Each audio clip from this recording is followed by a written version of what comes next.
নাম বাপ্পি। দেখতে সাদাসিধা মনে হলেও তার বিরুদ্ধে রয়েছে অস্ত্র মাদকের 11টি মামলা। জেলও খেটেছেন প্রায় 4.5 বছর। সব শেষ গত 19 জুন হত্যার উদ্দেশ্যে পুলিশের উপর গুলি চালায় বাপ্পি। এতে আহত হন 3 পুলিশ সদস্য। এরপর এই শুটারকে ধরতে মাঠে নামে গোয়েন্দা পুলিশ।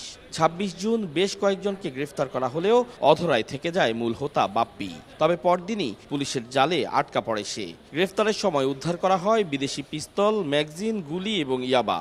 অস্ত্র, গুলি, 4000 পিস ইয়াবা, 3টি মোটরসাইকেল এবং একটি স্টিলের চাকু আমরা উদ্ধার করে তাদের বিরুদ্ধে আইনানুগ ব্যবস্থা গ্রহণ করি এবং তাদের নিকট থেকে আমরা অতিরিক্ত তথ্য উপাত্ত এগুলি সংগ্রহ করি। যদিও গ্রেফতার এড়াতে নানা চেষ্টা চালায় চিহ্নিত এই সন্ত্রাসী।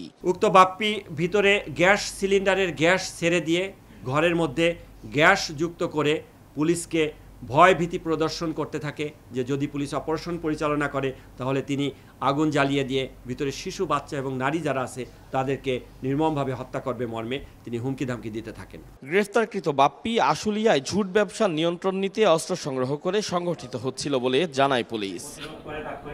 আতাউর কাউসার, সময় সংবাদ, ঢাকা।